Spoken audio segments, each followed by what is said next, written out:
Why are you gay? I think people completely misunderstood Directive 8020. And no, I'm not saying the game is secretly a masterpiece because trust me, this game absolutely has problems. Some dialogues are awkward, the stealth can feel clunky, and there were moments I genuinely feel sit there thinking, why does this mechanic even exist? But at the same time, I also feel like a lot of people judge the game for not being the game they imagined in their heads. People wanted Alien Isolation, some wanted Until Dawn 2, some wanted non-stop action horror, and other expected another cheesy Dark Pictures game they could laugh at with friends. Now, Directive 8020 is none of those things. It's slower, weirder, more paranoid, more experimental. And honestly, that's exactly why I can't stop thinking about it.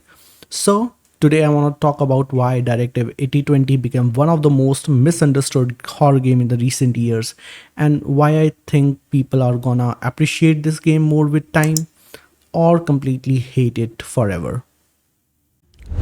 I genuinely think the biggest problem with Directive 8020 started before people even played it. The marketing made this game look intense, like pure survival horror. Dark hallways, aliens crawling around vents, stealth section, everything about it screamed Supermassive finally made Alien Isolation mixed with Until Dawn. And honestly, that sounds incredible. The problem is that's not really what this game is.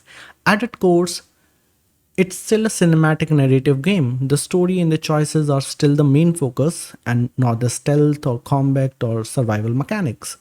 I think that instantly disappointed a lot of players.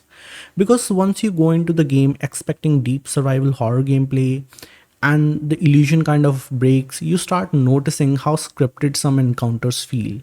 You realize the AI isn't that advanced, the stealth become predictable, and suddenly people started saying this game is mid. But I don't think the game was trying to compete with Alien Isolation in the first place.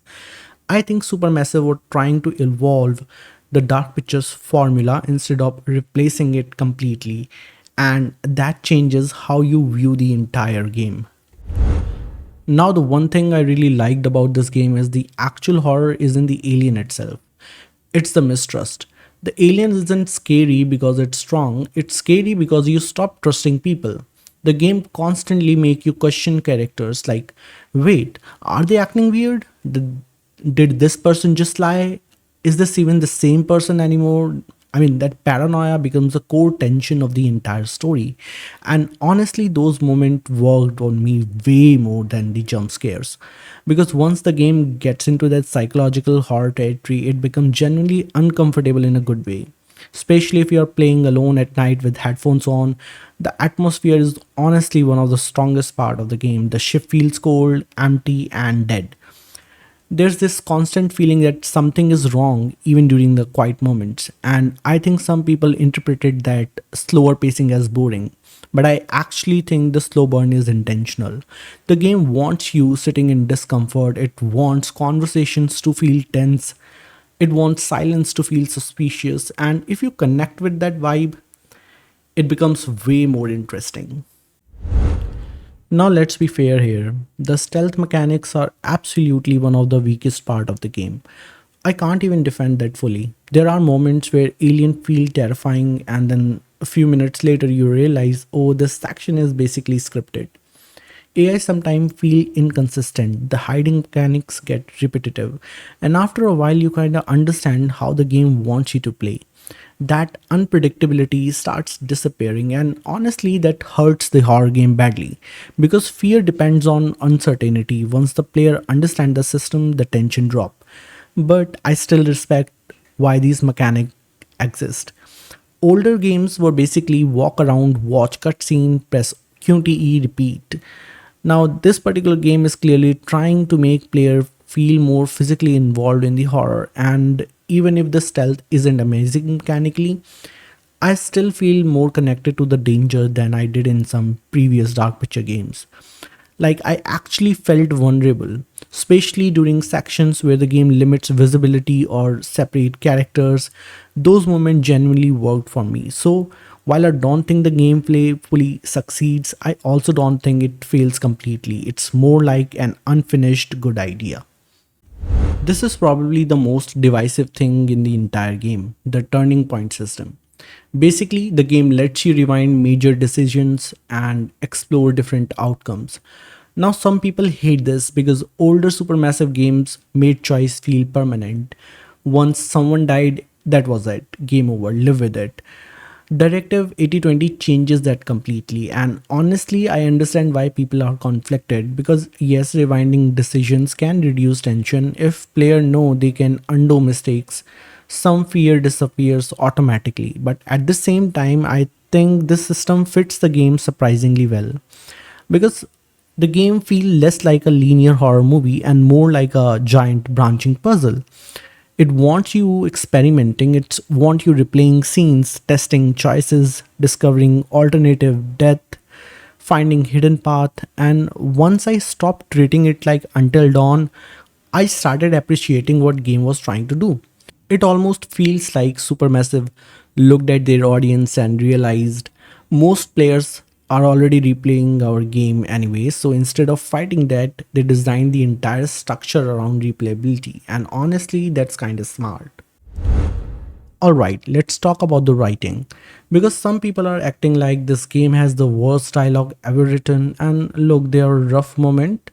Some conversations sound unnatural, some emotional scenes don't land properly, few characters needed more development. That criticism is fair, but I also think people exaggerate how bad it is because once paranoia start accelerating, the story becomes genuinely engaging.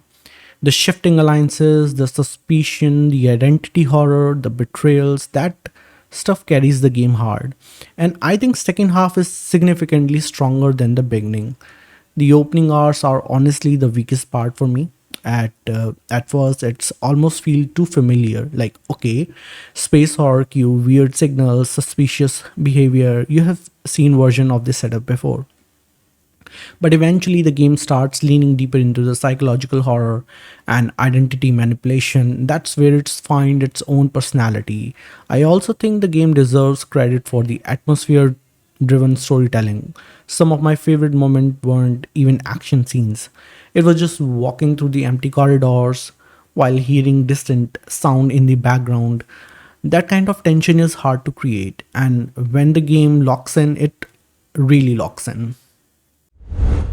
I swear, every supermassive game is trapped in Until Dawn's shadow forever. And honestly, that's not entirely fair. Until Dawn became iconic because it hit at the perfect time. It was fun, campy, replayable, entertaining to watch with friends.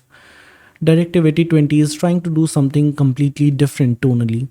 This game feels colder, more serious, more isolated, and more depressing.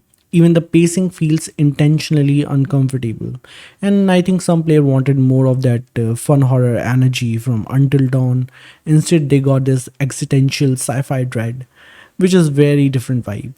Personally, I actually respect that Supermassive didn't just make Until Dawn in space because that would have been the safest thing possible. Directive 8020 at least take risks, even when those risks don't fully work. One thing I think almost everyone agrees on, this is probably the most ambitious Dark Pictures game. The production quality is a huge step up. The environments they look incredible, the lighting is amazing, the creature design is genuinely disturbing sometimes, and the cinematic presentation feel much more expensive than the older entries. You can tell Supermassive is trying to push beyond their old formula, and honestly I appreciate that because it would have been very easy for them just to make another safe anthology game with cheap jump scares and basic choices. Instead, they experimented. Some ideas work, some didn't, but at least the game has identity, and that matters to me. I'd rather play a flawed game with ambition than a perfectly polished game that feels completely soulless. And the game absolutely has personality. I genuinely believe this is one of those games people will appreciate more later.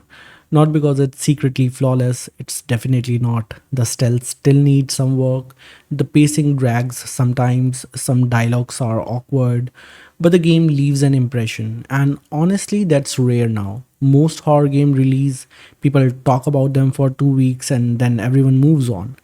Directive 8020 sticks in your head because of its atmosphere and ideas, especially the paranoia elements. I think replayability is gonna help the game a lot over time. The more alternate routes player discover, the more appreciation there will be for how layered the narrative actually is. And honestly, I think people will eventually look back at this game as moment Supermassive started evolving instead of repeating themselves. Maybe not perfectly, but noticeably. So yeah, I don't think Directive 2020 is a masterpiece, but I also don't think it deserves the amount of hate it's getting. I think it's flawed, ambitious horror game that crushed under the unrealistic expectations.